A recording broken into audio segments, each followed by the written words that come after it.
You're watching America Trends. I'm Mary Burt-Godwin, and one of our favorite guests is back on the show, and she's here in person today.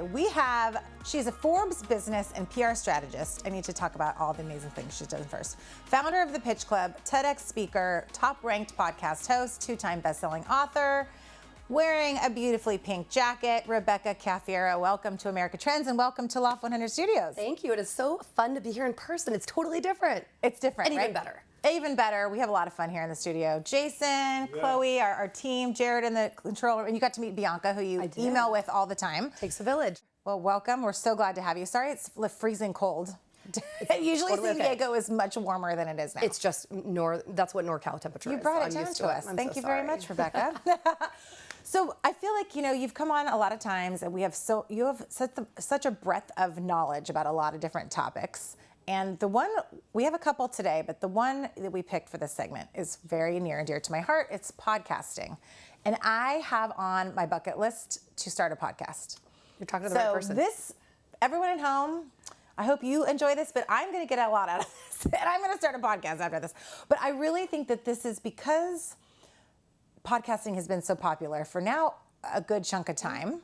Do you think, before we even dive in, do you think it's saturated or do you think there's room for more podcasts out there? No, and for a few different reasons. Since 2018, over the last 4 years, every year podcast listener growth has grown by 14 to 15% a year.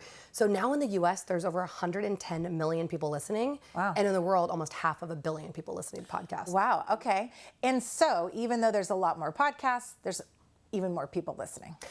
But a lot of podcasts start and they don't keep going. So there's something like less than 25% of podcasts that are out on iTunes are actually still actively publishing episodes. Wait, what was that percentage? About 25%. Oh, wow, really?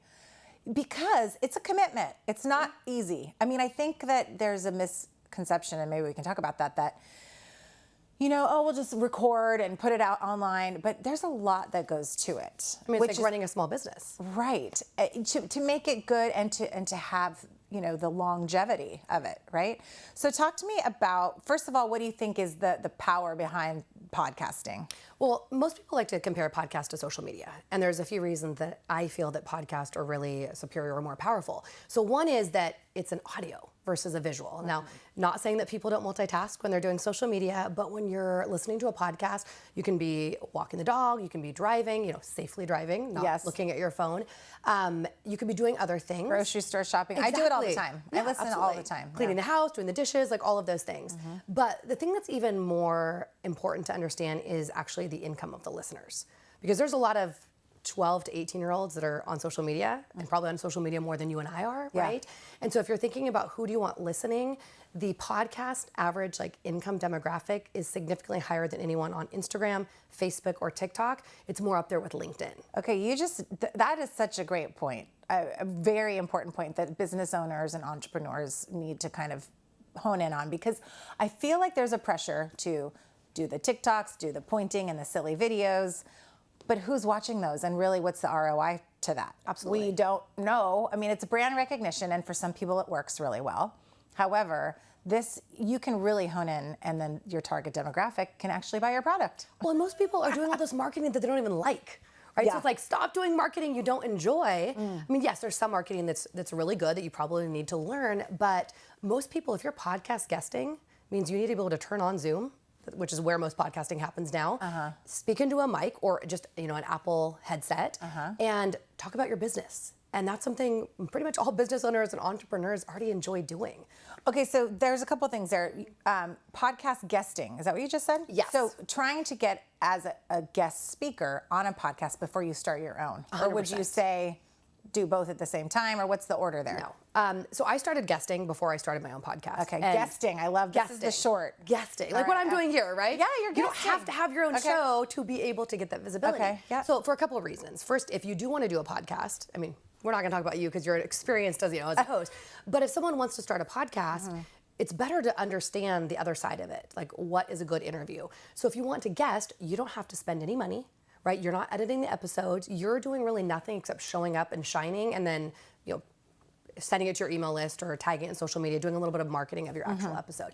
But you also are getting in front of audiences you don't own. And with your own podcast, you have to build the audience. If you're a guest, you get to show up on the podcast. Yes. And you get to leverage the audience of the host. Of the host. It's genius. Okay, I want to dive into that a little bit, into guesting, my new favorite word. So what are some tips for people? Because you did say, you know, people can just show up. However, there is, I would say, I would want you to do some prep, like you do very well, prepping for your guest sheets. You know 3 points that you want to hit as a guest, right? So what would be some tips to figuring out what those points are, showing up? How do you want to show up as a guest? Well, I want to give a tip actually. I'll tell you what I want, but I want to give a tip about how to even get on a show. Okay, yes, because there's a lot of people that are like, I'm pitching, and they're not, you know, they're putting themselves out there and they're not getting on. And when I say, are you following the podcast host on social media? Like Rule number one. How dare you, right? Right. Ask them to put you in front of hundreds or thousands of listeners that they have nurtured and created if you can't go and hit follow. And I would even say possibly have engaged. 100%. Commented on some posts. Yes. You know, you knew that I had daughters. You knew some things about me already, which, you know, in this world, you know, 10 years ago that would have been stalking. But now it's research. It's research. Right. It's engaging. Know who you're, because I've heard the rule of not asking for a favor until you've engaged with someone for at least 3 times, right? You want to warm them up. Yeah. I mean, you really want to warm them up. So I always say that if you're pitching them and the first time they ever see your name is in their inbox, so you've already lost. Yeah. Right? And I mean, my podcast is medium. I've had 250,000 downloads, and I get maybe a dozen guest pitches a week. I typically just put them into a folder. Yeah. So back to once you land the guest spot, you've warmed them up, you've shown in the pitch how you're going to deliver value to their audience. I actually want to go back. Go for it. Okay, what's a way that people can find how to even get on? Like where to send the email to? Okay, so go into iTunes and you look up the podcast. Most podcast hosts aren't just podcast hosts. They're typically on social media. They usually have a website. A lot of them, especially if they're in the world of online business, they probably have a program or a product. They have something else, and they're using that podcast as a way to get more visibility. So you can find, most likely, their email. They're pretty public, usually. Yeah, yes. Right, okay. And they might even have on their website like a contact button. And would you say, if you can't find it, to shoot them a DM after, or, you know, sneak into their DMs, slip into their DMs? After you nurture them. Yes. So I call it the hug, hug, kiss, which is like, hug is like a couple of posts, engage with one, not just the most recent, and then engage with their stories. I mean, stories is where there's so much organic interaction. How it should look, you know, so that it doesn't look so strategic, is it should look like you found their podcast, you found their social media, you loved on it. I like to see someone leave me a review first. I like them to follow me, engage with me, and leave me a review, because we love seeing reviews. Doesn't matter how big the podcast is. That is the way to someone's heart, for sure. Or tag them in social media. So if I am wanting to get on a podcast, I'll watch an episode, or I listen to an episode, and I'll do a screen capture of it, and I'll tag the host to show I'm getting the message of your podcast out there. I'm giving before I ask for something. Like post to my story, hey, I mean, I did it with Smartlist, but Jason Bateman hasn't called yet, but you know, I tag them and say, I just heard this episode, it's my favorite one so far, but to do that on a more manageable level, with a non-Jason Bateman You could do it a couple times a week. Yeah,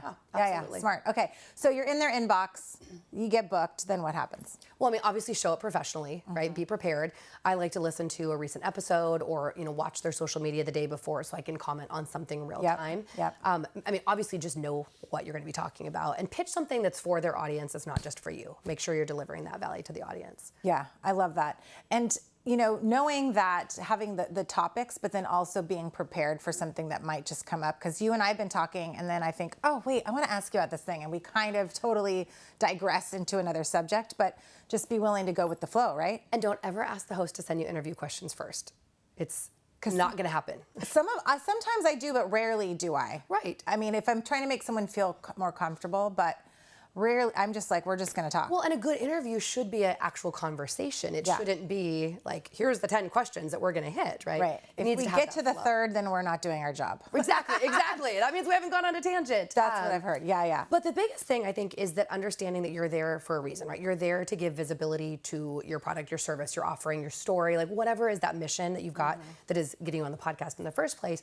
So I have a lot of people that come to me and they're like, well, Rebecca, I was on 5 podcasts, but I didn't get any prospects or leads, or it didn't monetize. And it's because they didn't do some very specific things, and they kind of just hoped that it would create results. So that's a good segue into one thing. We got to take a break in a minute here, but getting to the point fairly quickly, because I have asked people, tell me about you, but then they go on for about 5 minutes about themselves. And then I'm like, okay, you got a minute to tell me about your product. Go. So, finding that balance between the history and then also let's get right to how this is going to help the audience or help the target demographic, right? If you don't get to good value in the first 2 to 3 minutes, whether it's a show or it's a podcast, there's no guarantee the person's going to listen for the next 30 to 40 minutes. And then you've wasted this incredible opportunity because it's long form. Right. Be able to actually deliver value and get them to know, like, and trust you. Know, like, and trust. Those are favorite 3 words. Okay, so we for sure have made it so that the audience is going to stick around after this break to hear us we're going to talk about social proofing your business. Yes. Next. Thank you for tuning into America Trends. We'll be right back right after this break.